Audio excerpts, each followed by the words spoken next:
আপনি কি নকুলেশ্বর ভৈরব মন্দির সম্বন্ধে জানতে আগ্রহী? ইনি কলকাতার কালীঘাটে মা কালীর ভৈরব। যদি আপনি আগ্রহী হন তাহলে এই ভিডিওটি আপনার জন্যে।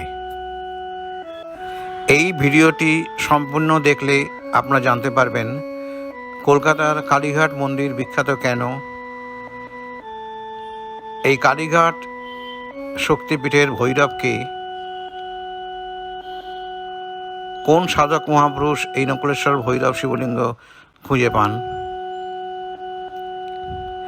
কিভাবে তিনি এটি শনাক্ত করতে পারেন, সাধক কিভাবে এই দেবতার তাৎপর্য উপলব্ধি করতে পারেন, এই নকুলেশ্বর ভৈরব মন্দির কবে নির্মিত হয়, নকুলেশ্বর ভৈরব মন্দিরের পুজো কখন শুরু হয় এবং এই নকুলেশ্বর ভৈরব মন্দিরে কি কি আচার অনুষ্ঠান করা হয়।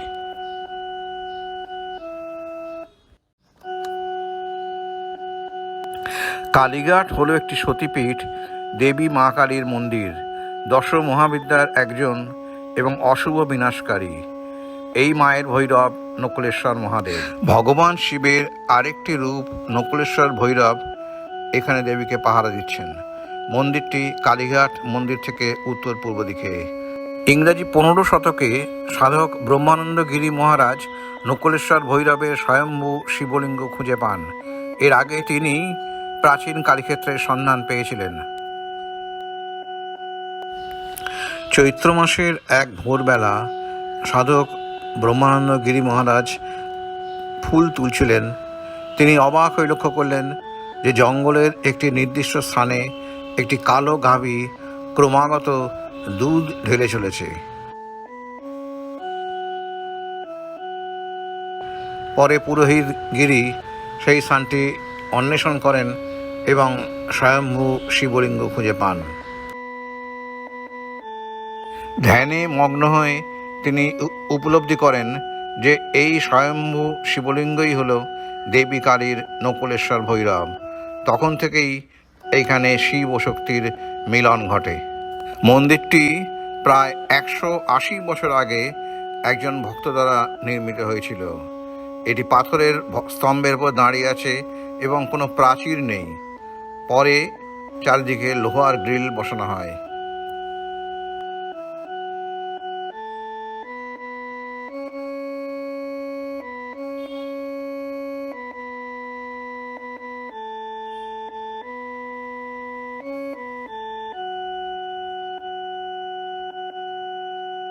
প্রতি ভোরে এখানে প্রথমে আরতি হয় এবং তারপর মন্দির কিছু সময়ের জন্যে পূজার উদ্দেশ্যে বন্ধ থাকে। পরে তা সর্বসাধারণের জন্যে এবং ভক্তদের জন্য খুলে দেওয়া হয়। আপনারা দেখুন মন্দিরের গর্ভস্থল, যেখানে স্বয়ম্ভু নকুলেশ্বর মহাদেব শিবলিঙ্গ বিরাজ করছেন।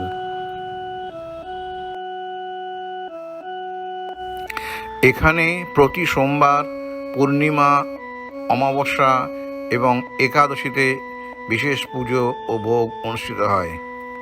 শিবরাত্রি ও নীল ষষ্ঠী উপলক্ষে বিশেষ পূজা ও ভোগ অনুষ্ঠিত হয়।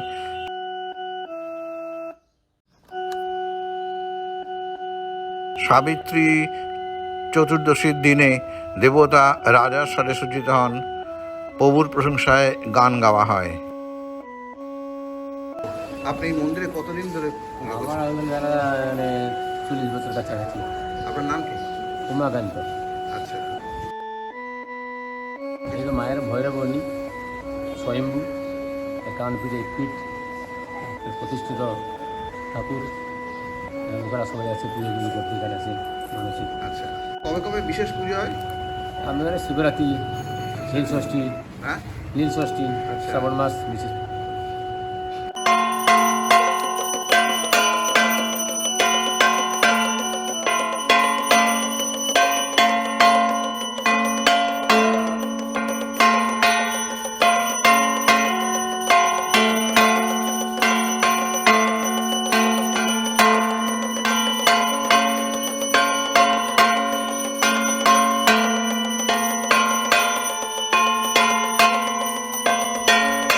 এই ভিডিওটি আজ আমরা এখানেই শেষ করছি। এর পরের আকর্ষণ ঢোলপুরের মহাশিবলিঙ্গ, যেটি প্রতিদিন 3 বার রং পরিবর্তন হয়। অবশ্যই দেখুন। আশা করি এই তথ্য এবং বিবরণ আপনাদের ভালো লেগেছে। আপনারা চ্যানেলটি দেখুন, আনন্দ করুন, শেয়ার করুন এবং সাবস্ক্রাইব করুন। ধন্যবাদ।